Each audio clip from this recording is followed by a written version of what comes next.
Remo's film tackled raw issues, borders, class wars, the fractured American dream. Jimmy saw an opportunity. Jab at the old-school actor, squeeze out a viral quote for X. The monologue had already set a cheeky tone, but the older audience, sensing the barbs, shifted uneasily in their seats. As the commercial break ended, the announcer's voice boomed. From Hollywood, it's Jimmy Kimmel Live. Tonight, Remo Girone. The crowd erupted in applause. Remo walked out, his stride confident, his smile restrained. Jimmy's handshake was firm, almost defiant. They sat under blinding spotlights, and the game began. "Remo, welcome," Jimmy started, his tone light but laced with subtext. "Your immigration film, it's making waves. Not afraid to stir the hornet's nest, huh?" Remo looked at him, eyes narrowed. "Stories should make you think, Jimmy. If they don't grip you, what's the point of telling them?" The audience clapped, their hearts resonating. Jimmy nodded, but his smile tightened. "Sure, but, some say your film's a bit much. Like an old actor preaching how to live. What's your take?" The jab was subtle but sharp. The crowd gasped. A woman in a cardigan whispered, "That's rude." Remo didn't flinch. His voice, low and measured, cut through the silence. "Jimmy, I've earned every opinion. If you think 78 years is a reason to shut up, you're wrong. Wisdom isn't a trend. It's a duty."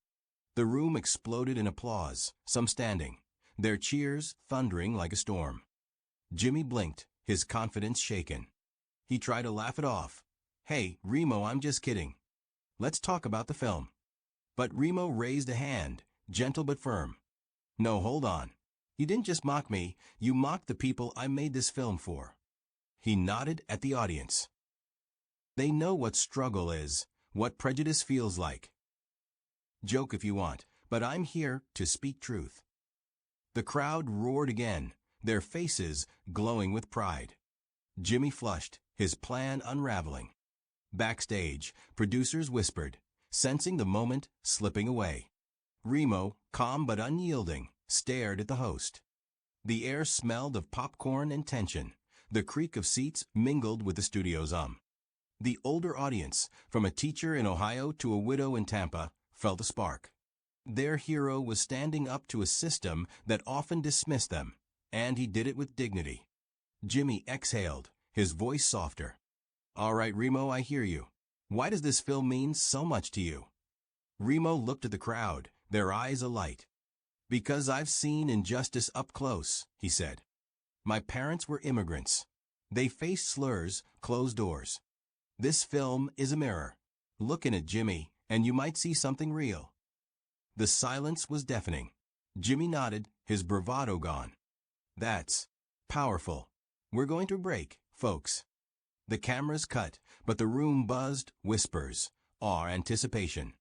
Backstage, Remo exhaled, his heart pounding. He hadn't planned a battle, but a line had been crossed. What would happen when the show returned? Part 2. As the cameras rolled again, the Jimmy Kimmel Live. Studio hummed like a hive. Los Angeles twinkled outside, but inside, all eyes were on the stage. The audience, mostly retirees from small-town America, sat on the edge of their seats, their faces a mix of excitement and tension. The first round between Remo Girone and Jimmy Kimmel had ended with the actor's quiet dignity dismantling the host's bravado. But the show went on, and the question buzzing in everyone's minds was simple. What next? Remo sat in his chair, posture straight but relaxed, as if he'd just finished a long walk through his native Eritrea. His navy suit absorbed the spotlight, but his eyes, deep, with faint crow's feet, radiated warmth and resolve. Jimmy, across from him, seemed smaller than at the start. His smile was cautious, fingers tapping nervously on the desk. The room smelled of popcorn and faint perfume, the hum of air conditioners blending with the audience's whispers. A woman in her mid-60s from St. Petersburg, wearing a cardigan, squeezed her husband's hand. He put him in his place, but what now? Jimmy cleared his throat, his voice softer than before, but still carrying his trademark irony. "Okay, Remo, you schooled me there," he said, drawing chuckles from the crowd. Let's talk about your film for real. You called it a mirror. Tell us what we're supposed to see in it. Remo glanced at him, then at the audience, their faces a mosaic of weariness, hope, and pride. The air felt thicker, as if everyone awaited not just an answer, but a revelation. In that mirror are people who often go unseen, he said, his voice low but clear, his Italian accent lending weight to each word. Workers washing dishes in restaurants. Mothers standing in visa lines. Men who've lost everything but not their dignity. My film is about them. And if you laugh at their stories, you're laughing at their lives. The room erupted in applause, loud as waves crashing on rocks. A man in his 70s, a former mechanic from Cleveland, felt a pang in his chest.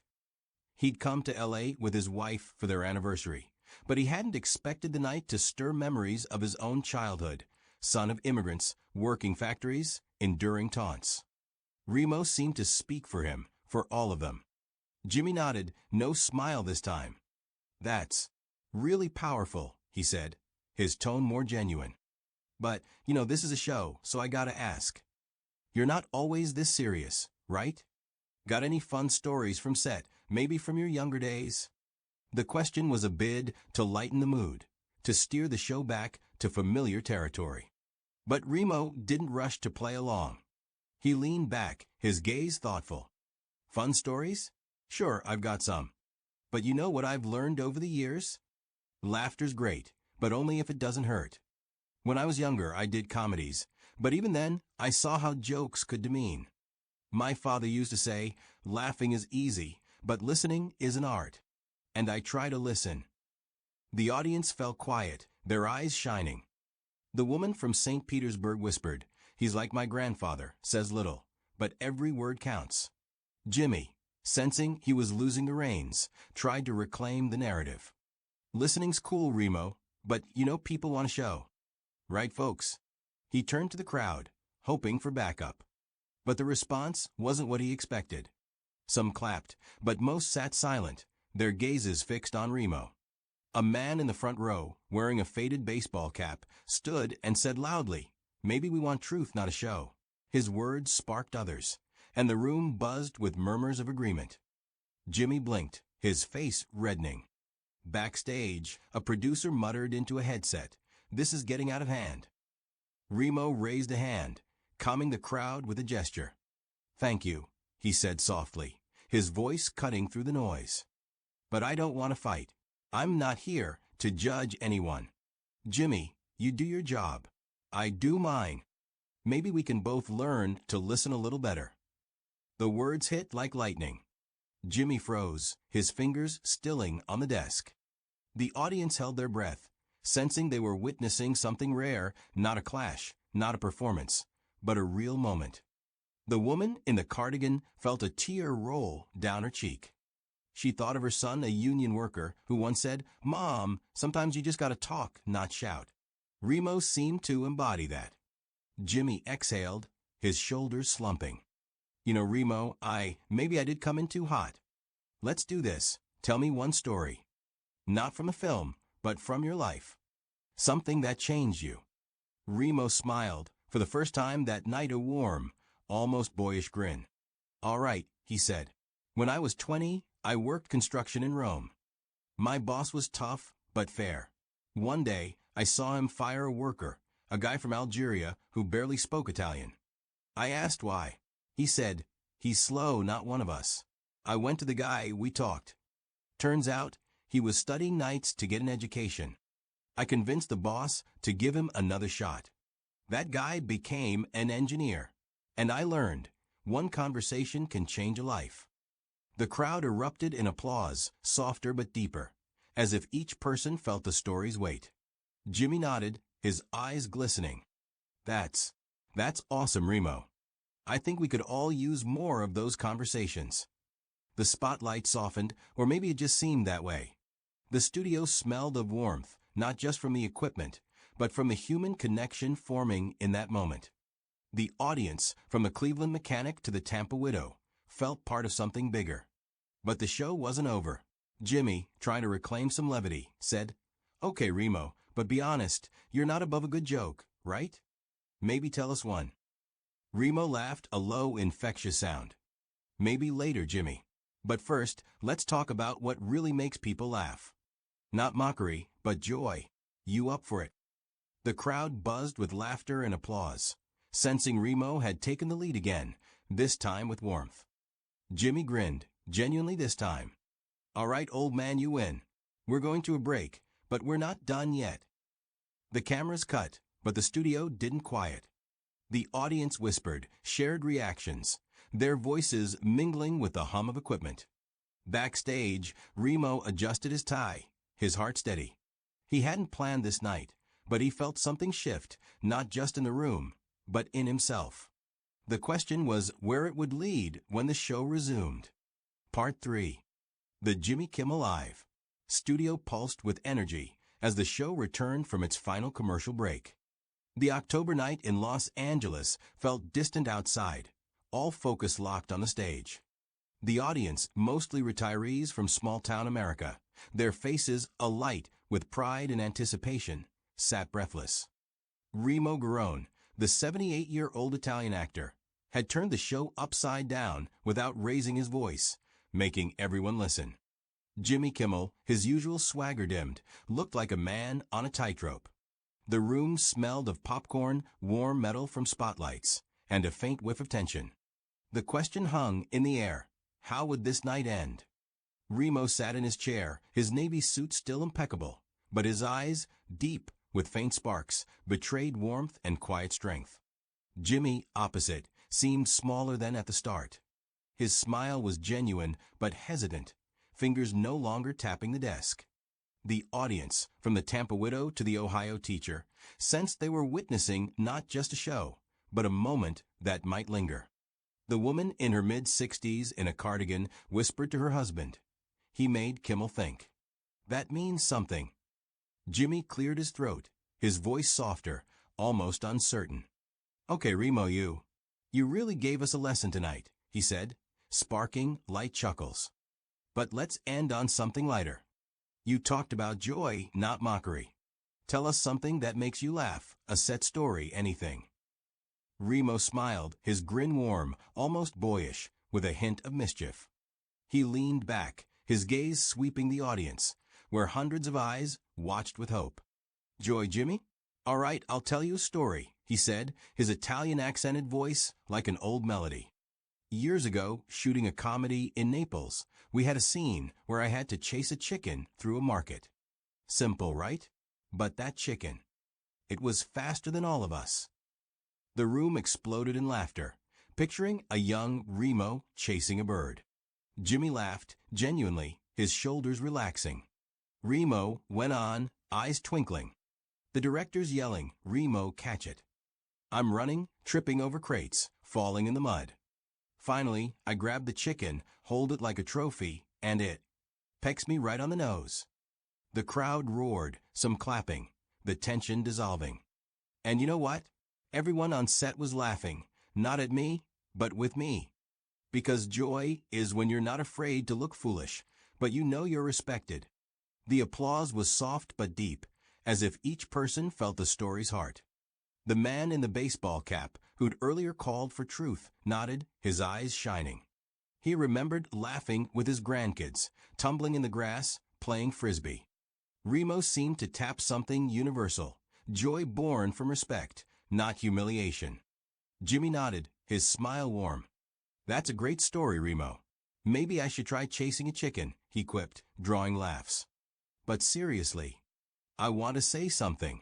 You came here, and I might have started off wrong. You made me, and I think all of us, think. Thank you for that. The room buzzed with murmurs of approval, some standing, clapping. Remo nodded, his gaze soft but firm. Thank you, Jimmy. But it's not about me. It's about them. He gestured to the audience. They deserve to have their stories heard. And if we start listening, maybe the world gets a little better. The words hung like a bell's chime. The audience held their breath, feeling the moment's weight. The woman from St. Petersburg gripped her husband's hand, her eyes damp. She recalled her father, a Polish immigrant, teaching her, speak softly, but make them hear you. Remo embodied that, and it resonated with everyone. Jimmy stood, extending a hand. Remo Girone, you're incredible.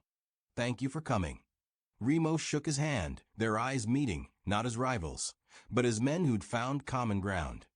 The crowd erupted, standing, their applause thundering like a storm. The spotlights glinted off the show's logo, but the real warmth came from the people, their hearts beating as one. As the show ended and cameras cut, the audience lingered, buzzing, sharing thoughts, their voices blending with the hum of equipment. I didn't expect that, the Cleveland mechanic told his wife. But I'm glad we were here. The woman in the cardigan nodded to her friend. He reminded me why I still believe in people. Backstage, Remo shed his jacket, his shoulders easing. A producer approached, smiling nervously. That was something, Mr. Girone.